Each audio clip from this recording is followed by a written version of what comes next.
उत्तर Korea द्वारा लगातार मिसाइलें दागे जाने से न केवल दक्षिण कोरिया बल्कि अब जापान में भी खतरे की घंटी बज गई है।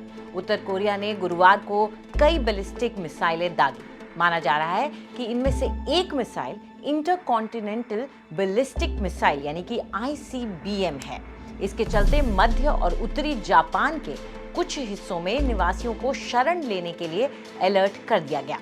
हालांकि जापान की सरकारी चेतावनी के बावजूद कि एक मिसाइल जापान के ऊपर से उड़ी थी, उसने बाद में माना कि उसकी सूचना गलत थी। दक्षिण कोरिया और जापान के अधिकारियों ने कहा कि दागी गई मिसाइल ICBM मिसाइल यानी कि एक अंतर महाद्वीपीय बैलिस्टिक मिसाइल हो सकती है, जो उत्तर कोरिया की सबसे लंबी दूरी का हथियार है और परमाणु हथियार ले जाने के लिए डिजाइन किया गया है। दक्षिण कोरिया की समाचार एजेंसी ने बताया कि अधिकारियों का मानना है कि इस मिसाइल की उड़ान विफल रही। दक्षिण कोरिया के रक्षा मंत्रालय के एक प्रवक्ता ने संभावित विफलता की पुष्टि हालांकि करने से इनकार कर दिया है। जापानी रक्षा मंत्री ने कहा कि जापान ने सी ऑफ जापान के ऊपर मिसाइल को जो वो ट्रैक कर रहे थे उसे खो दिया और इस वजह से उसने अपनी पहली घोषणा को सही किया और कहा कि मिसाइल जापान के ऊपर से नहीं उड़ी थी।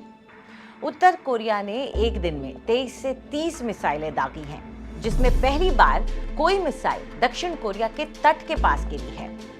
गुरुवार को पहले लॉन्च के बाद जापान में मियागी, यामागाटा और निगाटा क्षेत्रों के निवासियों को शरण लेने की चेतावनी दे दी गई थी। जापान के प्रधानमंत्री फुमियो किशिदा ने कहा, उत्तर कोरिया का बार बार मिसाइल दागना बिल्कुल माफ नहीं किया जा सकता है। आइए अब समझने की कोशिश करते हैं कि उत्तर कोरिया समुद्र में मिसाइलें क्यों दाग रहा है। अमेरिका और दक्षिण कोरिया द्वारा बड़े पैमाने पर सैन्य अभ्यास हो रहा है और उत्तर कोरिया इसे रोकने की मांग कर रहा है।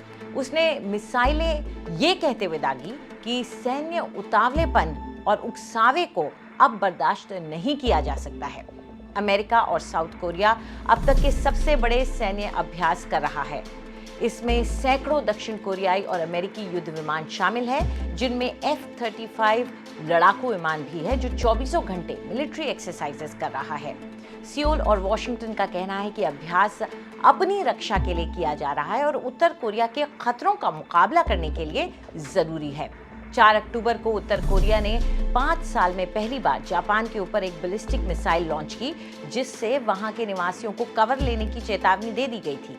परमाणु शस्त्र से लैस उत्तर कोरिया ने इस साल रिकॉर्ड संख्या में मिसाइलों का परीक्षण किया है और सियोल और वॉशिंगटन में अधिकारियों का कहना है कि उत्तर कोरिया ने 2017 के बाद पहली बार परमाणु हथियार परीक्षण करने के लिए तकनीकी तैयारी पूरी कर ली है।